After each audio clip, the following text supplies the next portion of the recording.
Hey, this is Mr. James, and in this video we're going to be talking about the Pythagorean Theorem. Some background about it, what it is, how to use it, a little bit of vocab, and some more tricky problems involving square roots. So let's dive right in and talk about the theorem. The Pythagorean Theorem only works for right triangles, such as this one right here. And on a right triangle, we call the longest side across from the right angle the hypotenuse, and the two shorter sides that are not the hypotenuse are called the legs. And so the Pythagorean theorem says that if we call the hypotenuse c, and if we call the two legs a and b, then a squared, the length of one of the legs, plus b squared, the length of the other leg, equals c squared, the length of the hypotenuse. So a squared plus b squared equals c squared, and that only works for right triangles. This theorem is useful for a number of reasons, but especially because if you know two of the lengths of a right triangle, you can use the Pythagorean theorem to find the third length. So a little background on the Pythagorean theorem.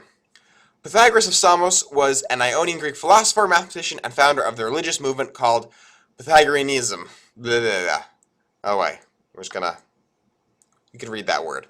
And there's a lot of history about him. He's a really interesting historical character. But what does a squared plus b squared equals c squared even mean? Well, it means that if you've got a right triangle like this one, and there's a right angle, c squared would be the area of this square right here. Remember, c squared is c times c, the area of a square, c times c. And a squared would be maybe the area of this square right here, a times a, or a squared.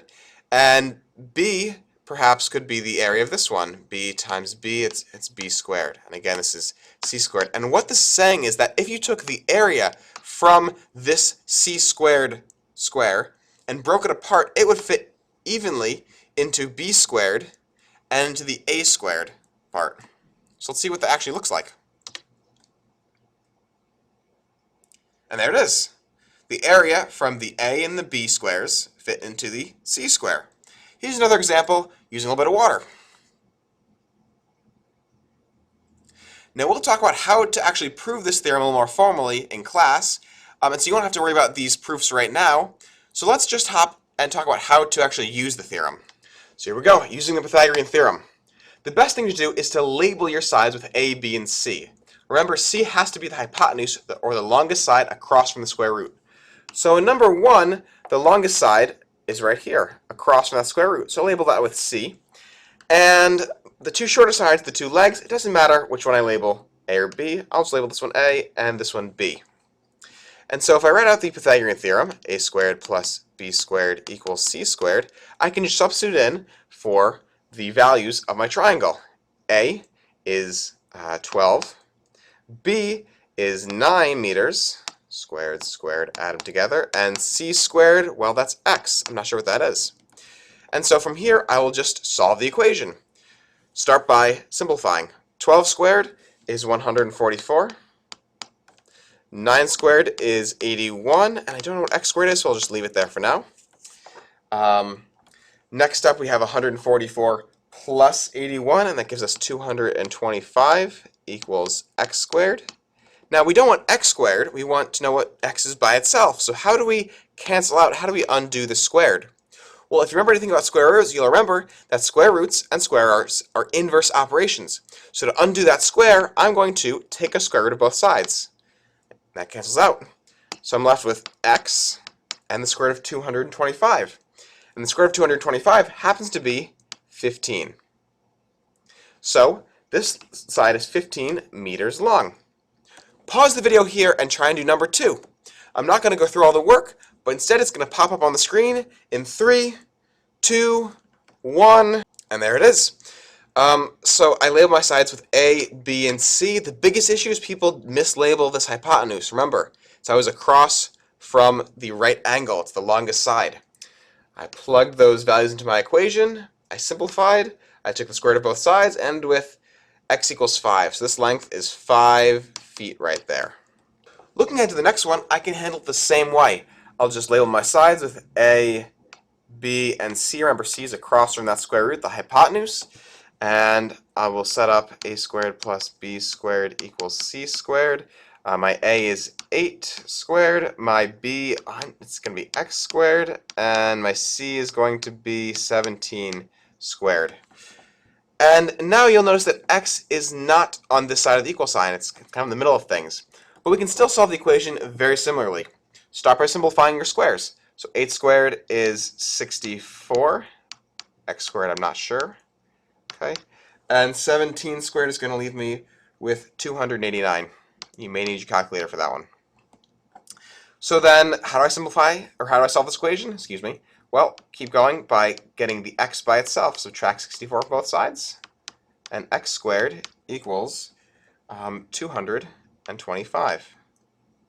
And then again, we don't want x squared, we want x by itself. So to cancel out that square, we use the inverse operation, a square root. And from before, we already know that the square root of 225 is 15. So there it is. So it means that this side is 15 kilometers long. Pause the video here and try number 4. Again, the work is going to pop up in 3, 2, 1, and there it is. Remember that when you're doing this, 13 is going to be your C. Okay, so you put that in as the longest side. You square all your numbers that you can. You get x squared plus 144 equals 169. You subtract 144 from both sides to get the x squared by itself. To isolate that, to take care of that squared, you take a square root, and you're left with x equals 5. Let's keep on going and try a couple more. In this one, again, I'll label my sides. Here's an A, here's B, and there's C. So let's set this up. I'm going to skip writing the a squared plus b squared equals c squared. I'm going to cut straight to the chase. My A was 10, so 10 squared, plus my B is 4 squared, and my C is x squared. All right. So 10 squared is 100, 4 squared is 16, and x squared I'll leave as x squared. I don't know what that is yet. 100 plus 16 is 116 equals x squared. And so to undo that square, I'm going to use a square root. There you go. And the square root of 116. So when you get something like this, the square root of 116, there's two options. And depending on the context or the directions, it's going to tell you which option to take. Either you're going to use your calculator, get an approximation around to the nearest hundredth, or put it in simplest radical form. So first, let's round to the nearest hundredth. Grab your calculators. And the square root of 116 is 10.770. Hundredth means 2 decimal places, so that'll be 10.77. The next number is a 0, and it's not greater than 5, so that'll round to 10.77. All right, so 10.77, that's inches. The other option is to put it in simplest radical form. And when in doubt, this is the one to go with. So 116, let's break that down and see if we can put that in simplest radical form. Well, the question to ask yourself is, what perfect squares go into 116? And let's see. 4 goes into 116, and 4 is a perfect square. So that'll be 4, and what's left over is 29. And so, can I break down the square root of 29 anymore? I cannot, because that is a prime number. It has no other factors. So this will be 2 times the square root of 29. And so that, 2 square root of 29, is the simplest radical form answer of number 5. Pause the video here and try and do number 6. Remember, when you get your answer, put it in both rounded to the nearest hundredth and in simplest radical form. The work is going to pop up in 3, 2, 1. All right, so remember, the longest side here is the 15 kilometers. That's got to go where that C would go. So I've got 10 squared plus x squared equals 15 squared. I square my numbers. I've got 100 plus x squared equals 225. I subtract 100 from both sides to get the x squared by itself. I'm left with x squared equals 125. I take a square root, but 125 is not a perfect square, so I've got my two options. First, let's try getting the simplest radical form. I break 125 down into the square root of 25 and square root of 5. The square root of 5 is prime, so that ends that. And we're left with 5 radical 5. And so that's my simplest radical form, 5 radical 5. Or I take out my calculator and round to the nearest hundredth. So I took the square root of 125 and I got 11.180. So I'll round that to 11.18. Interestingly, if I had put my simplified radical in here, 5 radical 5, I should get the same number, right? Because the square root of 125 and 5 radical 5 should be the same number. I just simplified the square root of 125 to get 5 radical 5. And so actually, if you are simplifying square roots and you have a calculator with you, a nice way to check to make sure that you've done it correctly is to put in the original square root and put in the simplified version and see if they do in fact turn out to be the same number. In this case, 11.18. Let's write that down. So that'll be 11.18. Time for a quick vocabulary check. Try and fill in everything in this section right here without telling me to write anything down. Take a minute, pause the video, fill it in. Then the answers are going to pop up in 3, 2. Did you actually try and fill that in, or are you just waiting for me to unpause the video? Anyway, here are the answers. So the hypotenuse is the longest side of a right triangle opposite the right angle, and I've drawn a little diagram here. The letter we use for the hypotenuse is C. The legs are the sides that form the right angle of a right triangle, and I've marked those here in green.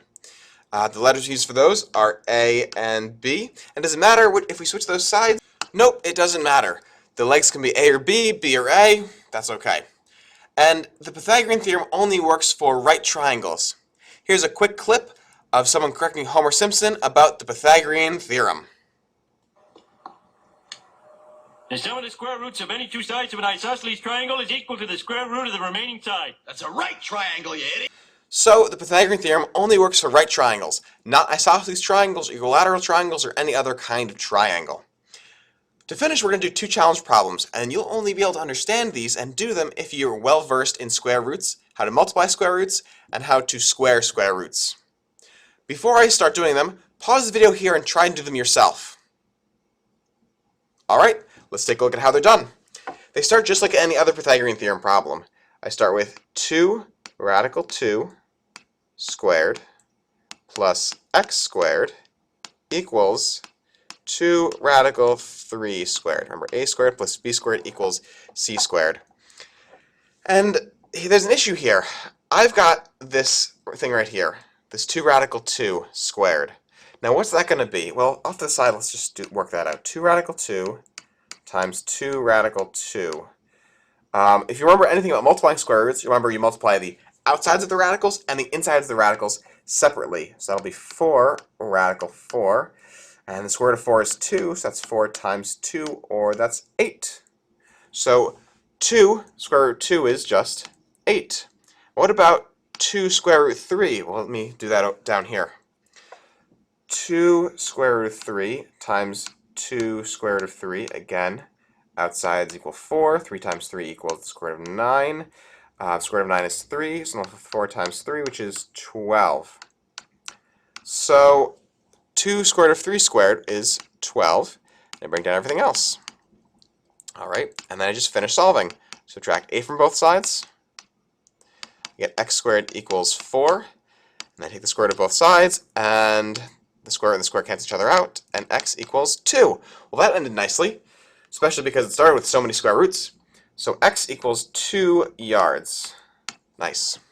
And what about 8? Well, 8 is going to be done much the same way.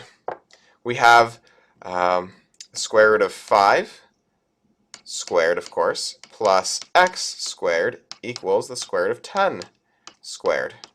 And if you remember anything about squaring square roots, remember they're inverse operations. So a square and a square root will cancel each other out. So this is just 5 plus x squared equals 10. Subtract 5 from both sides, and you get x squared equals 5. Take the square root of both sides, and you get x equals the square root of 5. And can we simplify that square root at all? Let's think. What divides 5? Wait, 5 is a prime number and has no factors. So that means that we're going to have to leave our answer at the square root of 5 in simplest radical form. Or if you prefer to put it as a round decimal, take out your calculator. And if you do the square root of 5 in your calculator, you'll notice you get 2.23606. Let's round to 2 decimal places and do 2.23, but wait, the next number is a 6, that's greater than 5, so 2.24. And here we have our answers. Typically, the directions will tell you what form they would like it in. If there are no directions, a scientific or engineering context will mean that you're going to round using calculator. A more mathematical context will mean you're going to use simplest radical form. When in doubt, use simplest radical form, and as always, include your units.